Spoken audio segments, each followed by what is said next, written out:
파트 3에서는 보안 기술에 관해서 알아보도록 하겠습니다. 파트 3의 주요 내용으로는 인증 기술과 콘텐츠 유출 방지 기술, 그리고 암호화 기술을 알아보겠습니다. 먼저 인증 기술입니다. 인증 기술로 가장 많이 쓰이는 것은 비밀번호입니다. 어떤 웹사이트든 아니면 어떤 서비스를 이용하려고 할 때에 그 사용자를 구분할 수 있는 아이디, 그리고 그 사용자가 맞는지를 구분할 수 있도록 인증하는 그 비밀번호를 입력하도록 하는데요. 그 비밀번호라는 것이 이제 해킹을 당하게 되면 그 모든 개인정보가 유출될 수 있기 때문에 그 단점을 보완하도록 한 인증기술 중에 하나가 OTP 카드라는 겁니다. OTP는 원타임 패스워드의 약자인데요. 일정 시간만 쓰고 버리는 패스워드를 말합니다. 그래서 은행 거래할 때 가장 흔하게 볼 수가 있죠. 그래서 이렇게 그림에 보시는 것처럼 버튼을 누르면은 계속해서 새로운 비밀번호가 생성이 돼서 그 생성된 비밀번호를 가지고 사용을 할 수가 있게 되는 겁니다. 그래서 일정한 알고리즘에 따라서 암호를 생성하고요. 그 다음에는 스마트폰에서 이렇게 활용할 수 있는 스마트폰용 OTP도 있습니다. 이런 인증 기술이 있는가 하면 최근에는 이제 그 개인 사용자를 검증하기 위해서 많이 활용되는 것이 바이오 인증입니다. 그래서 바이오 인증의 종류에는 지문으로 인식하는 경우 유일하잖아요. 그 다음에 얼굴로 안면을 인식하는 경우, 그리고 홍채로 인식하는 경우, 이런 것처럼 신체를 인식해서 인증하는 방식을 바이오 인증이라고 하죠. 그래서 OTP와는 달리 그 카드나 그 패스워드 발생하는 기기를 휴대할 필요가 없이 그런 장점이 있고요. 또 하나는 복사가 어렵죠. 왜냐하면 유일한 그 신체적인 정보를 활용하기 때문에 그래서 미래 기술로 각광을 받고 있습니다. 그래서 국내에서도 웹사이트뿐만 아니라 그 해외 대형 은행들도 바이오 인증을 이제 도입하려는 시점에 있습니다. 그래서 우리가 은행 앱 같은 경우에는 요즘에 지문으로 인증을 하는 그런 서비스들은 이제 일반적으로 보급이 되어 있지요. 그런데 지문은 직접 그 신체를 그 리더기에 터치해야지만 인증될 수 있는 반면에 이제 얼굴 같은 경우에는요, 안면 인식 같은 경우에는 어떤 경우에 이렇게 사진 같은 것들을 통해서 이렇게 인식하도록 하거나 이런 악의적인 시도들이 있기 때문에 이런 그런 얼굴의 굴곡이라든가 이런 것들을 이렇게 잘 구분을 해서 인증할 수 있도록 하는 그런 기술에 대한 연구가 계속해서 진행 중입니다. 또 다른 인증 기술로는 공인인증서라는 것이 있습니다. 이 공인인증서는 공인된 기관에서 인증한 전자서명이고요. 우리나라 같은 경우는 은행이나 쇼핑몰 사이트를 이용할 때 공인인증서를 사용하도록 지금까지는 요구해 왔습니다. 그래서 어떤 다른 인증 방법을 통해서 비밀번호를 입력을 하고 이렇게 하더라도 공인인증서라는 거를 반드시 통해서 인증해야 되는 경우들이 많이 있었는데 이 공인인증서의 사용 배경에는 이런 게 있습니다. 그 웹사이트를 통해서 이런 은행이나 계좌 정보 같은 것들이 이제 공개가 되는 거잖아요. 그럴 때에 그 웹이라는 그 특성이 뭐냐면은 그 자유롭게 정보를 교환하게 하겠다라고 하는 그런 개념이 포함되어 있는 것이기 때문에 그 네트워크를 통해서 전송되는 그 데이터가 암호화되지 않고 누구나 읽을 수 있도록 하는 그런 방식으로 통신이 이루어지게 됩니다. 그러다 보니 이제 일반적인 다큐멘트나 이런 것에 대해서는 문제가 없는데 이런 계좌 정보나 잔액에 관한 이런 경제적인 그런 정보들이 오갈 때에는 문제가 발생하는 거죠. 그래서 이제 우리나라에서는 이런 공인인증서라는 것을 아주 널리 활용을 하게 됐는데 문제가 뭐냐면 공인인증서를 사용하려 그러면 이 공인인증서를 사용하기 위해서 설치되어야 되는 별도의 소프트웨어, 그리고 요즘 폐지되고 있는 그 액티브엑스라는 기술, 이런 것들이 활용이 돼야 됐던 겁니다. 그래서 공인인증서를 설치하는 그 과정에서도 설치되는 소프트웨어들이 굉장히 많고 사용하는 과정도 불편하고, 그리고 또 다른 한 가지 단점이 1년마다 갱신을 해야 된다는 거예요. 그래서 1년마다 재발급을 받고 다시 인증을 하고 이렇게 해야 되는 아주 번거로움이 있어서 이제 우리도 국회에서 공인인증서를 폐기하겠다는 그 법안이 통과가 됐습니다. 그래서 반드시 공인인증서를 거쳐야 그 제공되던 서비스 같은 경우에 이제 공인인증서가 폐기된다고 하니까요. 대부분의 사람들은 아예 공인인증서를 쓰지 않는 것으로 생각을 하는데 그거는 아니고요. 이미 기존에 공인인증서에 또 익숙해 있는 사용자들이 있기 때문에 그 인증할 수 있는 방편의 하나로는 유지하고 있는 겁니다. 하지만 공인인증서가 반드시 있어야 처리되던 서비스들, 예를 들자면 그 국세청 서비스 같은 경우에 이랬어요. 국세청 서비스에 뭐 연말정산 아니면은 종합소득세 이런 그 세금을 신고하는 경우가 있어요. 그때에 공인인증서가 있어야 그 웹사이트에 로그인이 가능했어요. 그래서 평소에 공인인증서 안 쓰던 사람도 그 1년에 한 번씩 세금 신고하려고 그러면은 공인인증서를 또 새로 막 발급받아야 되고 은행에 가서 막 서류를 제출해야 되기도 하고 이런 굉장히 번거로움이 있었는데 그런 경우에 공인인증서가 없더라도 그런 서비스를 활용할 수 있는 다른 방편을 반드시 제공해 주겠다라는 그런 겁니다. 그래서 공인인증서에 의존적이던 그런 인증 방법이 이제 해소가 되도록 그렇게 변했죠. 그래서 이제 외국의 대형 웹사이트에서는 공인인증서를 전혀 사용을 하지 않고 있어요. 대신 미국 같은 경우에는 HTTPS라고 여러분들 붙어 있는 거 보신 적 있죠? 이게 이제 secured 된 그런 HTTP라는 의미예요. 그래서 보안 웹사이트를 개발을 해서 거기에 이제 웹사이트의 정보, 그다음에 웹사이트로 들어오고 나가는 정보들이 그 암호화되어서 이렇게 전송될 수 있도록 하는 그런 기술들을 썼기 때문에 뭐 OTP 카드라든가 아니면 패스워드만 가지고도 간단하게 그런 온라인상에서의 거래가 가능했었다고 하는 거죠. 그런데 이제 그 우리나라에서는 공인인증서를 계속 유지하고 있다가 최근에 이제 폐기하도록 했다. 폐기 아니고 이제 그거를 옵셔널로 사용하게 하도록 했다라는 겁니다. 그 다음 이제 인증 기술, 다음으로 알아볼 것은 컨텐츠 유출 방지 기술이라는 것이 있습니다. 이제 우리가 온라인을 통해서 굉장히 많은 멀티미디어 데이터들, 그 다음에 컨텐츠들이 이제 유통이 되고 있는데요. 컨텐츠에 해당하는 저작권을 보호하고 그 권리를 보호할 수 있도록 하기 위한 기술 중에 크게 DRM이라는 기술, 그 다음에 이제 워터마크라는 기술에 대해서 알아볼 거예요. 그래서 DRM은 디지털 라이츠 매니지먼트의 약자이고요. 디지털 컨텐츠를 무단으로 사용하는 것을 막는 그런 방지 기술입니다. 다만 디지털 컨텐츠가 웹이나 이런 네트워크를 통해서 전혀 사용될 수 없도록 막겠다는 그런 기술이 아니고요. 적법한 컨텐츠인 경우에는 사용을 허락하지만 불법적으로 다운로드가 되었다거나 불법의 경로를 통해서 전송되는 그런 것들을 막는 기술을 말을 합니다. 특히 많이 활용되는 것이 어떤 경우에 있느냐면은 회사에서 문서를 관리하는데요.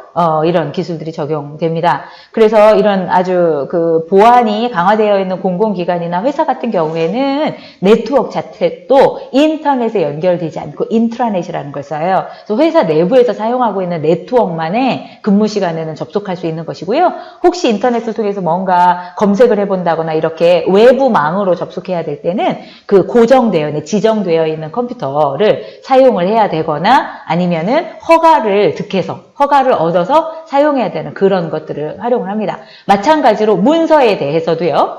그 회사에서 만든 문서에는 기밀 문서라든가 아주 중요한 그런 정보들, 비밀 정보들이 많이 있기 때문에 이거를 무조건 USB에다가 꾹 복사해가지고 가지고 나갈 수 있다거나 이런 경우에는 굉장히 큰 심각한 문제가 초래가 될 수 있습니다. 그래서 그런 보안 기술, DRM 기술을 활용한 경우에는 파일 자체가 복사가 되지 않도록 한다거나 또는 파일을 전송할 수 없도록 만든다거나 그 파일에 사용할 수 있는 사용자의 권한을 제한을 한다거나 아니면은 그 파일을 사용할 수 있는 기한을 어느 정도로 이렇게 딱 몇 번 횟수 또는 언제까지 사용할 수 있도록 제한을 한다거나 이런 기술들이 활용이 되는 겁니다. 그 다음에는 컨텐츠 유출을 방지하는 기술 중에 두 번째 기술은 워터마크라는 것이 있는데요. 여러분들 워터마크는 많이 봤을 거예요. 우리가 이렇게 이미지 같은 경우를 어디선가 이렇게 참조를 하잖아요. 그럼 요즘에는 구글링 할 때 여러분들 아실지 잘 모르겠는데 이미지를 찾아요. 근데 구글에서 이미지를 따다가 내 발표 자료에다 그냥 넣으면은 저작권을 침해한 것으로 해서 문제가 될 수가 있습니다. 그래서 이제 그런 경우에는 이 그림이 어디로부터 왔는지 하는 그 출처를 반드시 밝혀야 하거나 또는 구글에서 검색을 할 때에 그 필터를 통해서 사용 권한을 설정을 해서 검색을 할 수가 있습니다. 그래서 누구나 수정하고 사용할 수 있는 이미지만 검색을 하거나 아니면 모든 이미지를 검색을 하거나 아니면은 일부 뭐 사용자만 그 사용은 하되 수정은 할 수 없는 그런 권한을 가진 이미지만 검색을 하거나 이런 거를 필터를 통해서 이제 할 수가 있는데요. 그 중에서 어떤 이미지를 다운받아 보면은 이미지 상에 이미지 전체 영역에 그 이미지 위에 약간은 반투명 정도로 이게 어떤 그 단체에서 어떤 기관에서 만든 이미지다 하는 것이 이렇게 위에 띄워져 있는 그런 마크 표시를 보신 적이 있을 겁니다. 그런 것도 워터마크라고 하고요. 보통은 워터마크의 이제 일반적인 정의는 어떤 파일에 관한 저작권을 식별할 수 있도록 특수하게 삽입된 패턴을 말합니다. 그래서 옛날에 워터마크라는 이름은 물로 쓴 글씨처럼 평상시에는 보이지 않다가 이렇게 햇빛에 비춰보거나 아니면 어떤 특수한 처리를 하면 나타나는 그런 이미지, 그것을 워터마크라고 해서 그 이름이 붙었는데요. 이 이미지에 또는 이 미디어에 그 제작자가 누구다 하는 것을 증명하는 데 사용하기 위한 겁니다. 그러니까 이 자체만 가지고는 이 문서나 아니면은 컨텐츠가 유출되도록 방지할 수 있는 기술은 아니에요. 그런데 유출되었을 때에 이 이미지가 누구로부터 만들어진 것이냐 하는 것을 검증할 수 있는데 사용하는 기술이 되는 겁니다. 자, 이렇게 해서 컨텐츠를 보호하기 위한 두 가지 기술이 있다는 것을 알아봤고요. 이번에는 이제 암호화 기술이라는 것을 알아보도록 하겠습니다. 암호화 기술은 네트워크를 통해서 어떤 정보를 전달하고 전달받을 때에 그 정보가 유출되지 않도록 하기 위한 기술이에요.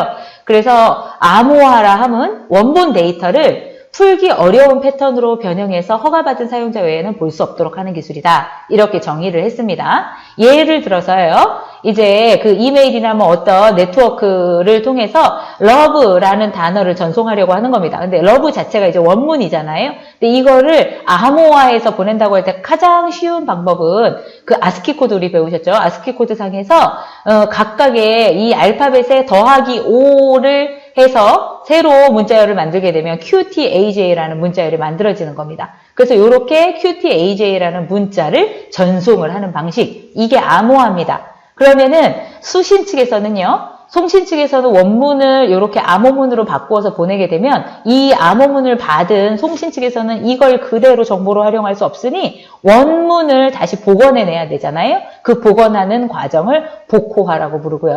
암호를 원문으로 되돌리는 것을 말하고요. 복호화를 하려고 그러면은 이 더하기 5라는 키를 반대로 마이너스 5에서 각각의 알파벳에서 마이너스 5를 하게 되면 love라는 원문이 이렇게 복호화 되도록 할 겁니다. 이것이 암호화 기술의 가장 기본적인 형태라고 보실 수 있어요.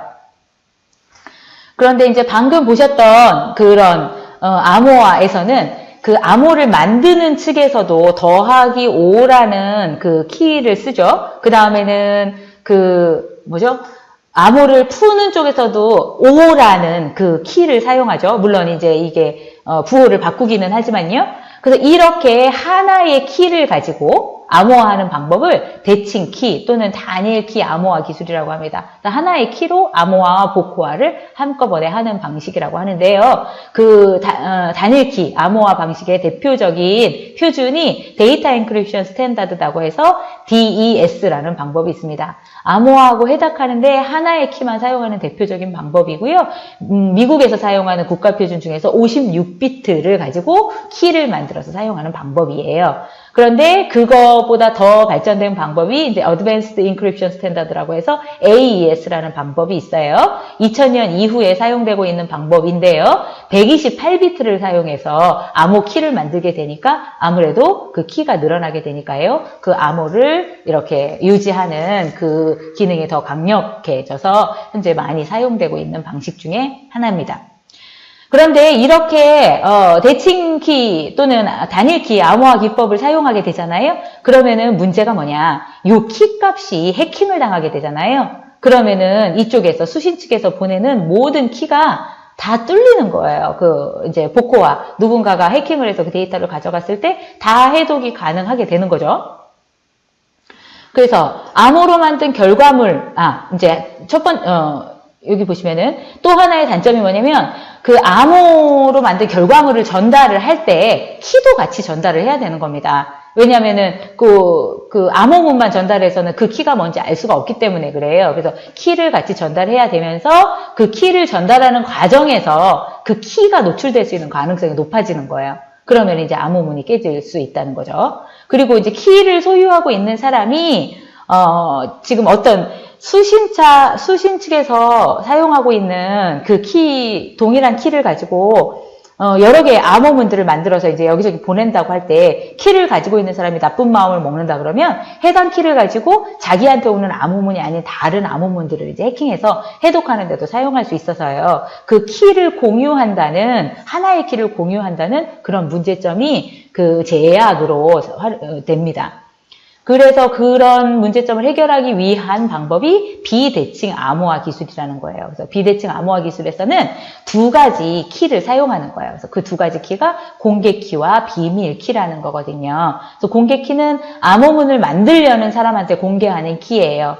그래서 암호를 만들 때 그 공개 키를 이용해서 암호화를 합니다. 그런데 그 공개 키는 해독할 때는 사용될 수가 없어요. 그 암호를 만드는 방식이 그래요.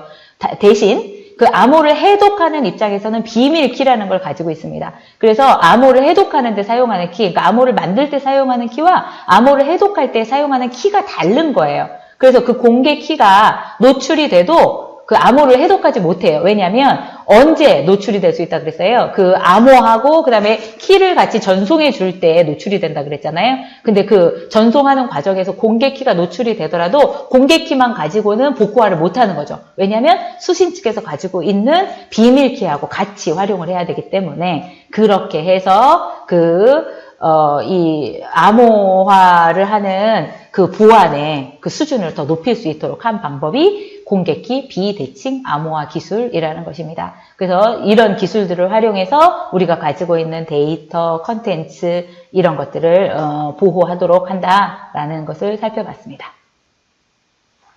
이제 퀴즈를 통해서 한번 정리를 해보겠습니다. 1번, 다음 중 일정 시간만 쓰고 버리는 패스워드를 뭐라고 합니까? OTP, 원타임 패스워드라고 합니다. 2번, 다음 중 디지털 컨텐츠를 무단으로 유통하고 사용하는 것을 막기 위한 방지 기술은 무단으로 유포하고 사용하는 것을 막는 것은 DRM입니다. 그 다음에 3번, 다음 중 불법적으로 도용이 됐을 때 그 이미지가 자신이 찍은 사진이나 그림이라는 것을 증명할 수 있는 기술은 뭡니까? 그 기술을 우리가 워터마크라고 했습니다.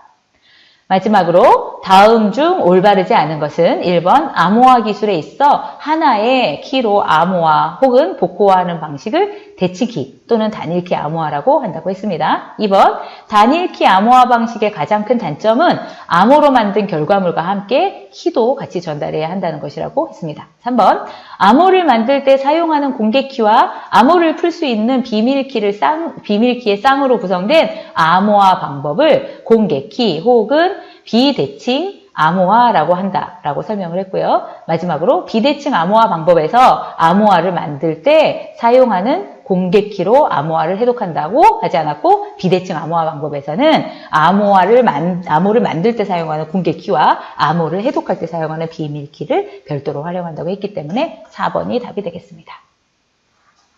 자, 파트 3에서 배운 내용의 요약입니다. 패스워드는 사용자가 본인임을 입증하는 가장 기본적인 방법입니다. DRM은 디지털 컨텐츠를 무단으로 유통하고 사용하는 것을 막는 방지 기술이고요. 워터마크는 불법적으로 도용되었을 때 자신이 찍은 그림이나 사진이나 그림이라는 것을 증명할 수 있는 기술입니다. 암호화 기술에서 하나의 키로 암호화 혹은 복호화를 하는 방식을 대칭 암호화 또는 대칭키 암호화 또는 단일키 암호화라고 합니다.